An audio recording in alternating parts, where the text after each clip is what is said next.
কোরআনের সবচেয়ে দামি সূরা কোনটি? একজন বলছে ইখলাস, আর আপনারা সূরা ফাতিহা, আপনারা বাকারা, ওইদিকে ফাতিহা, পিছনে দলাদলি। দেখছেন? হ্যাঁ, দলাদলি ছাড়া কোনো গতি নাই, দলাদলি থাকতেই হবে। আসলে সবচেয়ে দামি সূরা কোনটা আপনার? হ্যাঁ বলেন, কোন সূরা ছাড়া নামাজ হবে না? বাইতুল মুকাররমের ইমাম সাহেব যদি পড়ে সূরা ফাতিহা ছাড়া? কাবা ঘরের ইমাম শাইখ আব্দুর রহমান আস-সুদাই সূরা ফাতিহা ছাড়া নামাজ পড়ছে হবে? এমনকি বিশ্বনবী নিজেও যদি সূরা ফাতিহা ছাড়া নামাজ পড়ে, ওই নামাজটা হবে?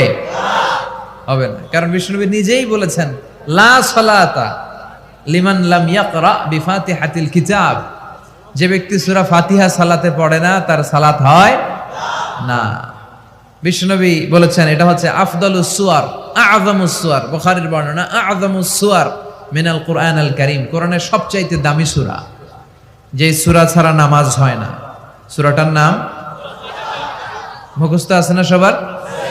নাই কার কার দেখি? আমি কই নাই কার কার? একজন হাত তুলে কয় আছে। সবার মুখস্থ আছে না?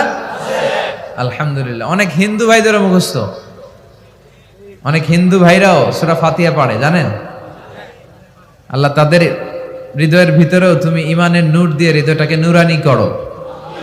এটা আমাদের রেসপন্সিবিলিটি। আমরা মুসলমানরা যদি আমাদের ইসলামের সঠিক কথা, বার্তা, মেসেজ